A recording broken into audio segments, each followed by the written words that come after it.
In this video, we're going to be talking about some direct editing tools. Now, direct editing tools allow you to grab a model in its current state and just make modifications to it. You don't have to go back through the history tree and figure out where a feature was originally created. Now, a lot of times going back to the history tree and finding the original sketch that created that feature and modifying that is a better way to do it. But sometimes you get a model that's sent to you, you're not familiar with it, you have a whole bunch of things you need to change or modify on it, or maybe it's a dumb solid like a step file or an IGES file or something like that that doesn't have a tree. You're just bringing in a solid and you need to make modifications to it. Direct editing tools allow you to do exactly that.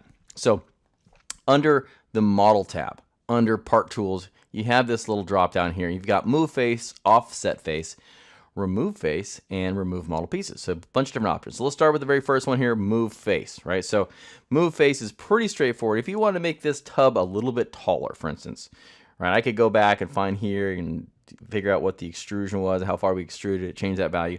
Or you can just come over here and just like choose the top surface and say, hey, let's make this thing like 2 inches taller.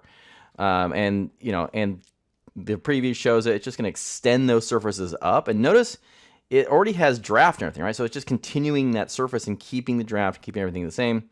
And click on Apply, and just that easily, you're able to quickly modify your design. So these are kind of quick modifications to existing parts, right? So if I close out of that one, I'll show you the next one here.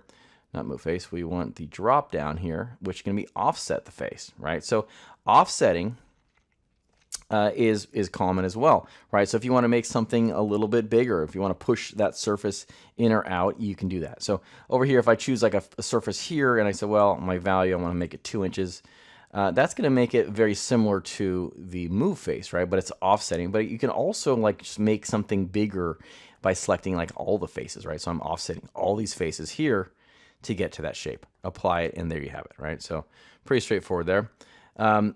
Remove Face is another one that's really handy, right? So what if you have like a hole, right? In this hole here, you say, hey, you know what? I want to just get rid of that hole. I'm going to remove the face, click on Apply, and it's gone, right? So you can just quickly remove individual surfaces like that, or half your part, whatever is involved, you can just do that quickly with the Remove Face tool.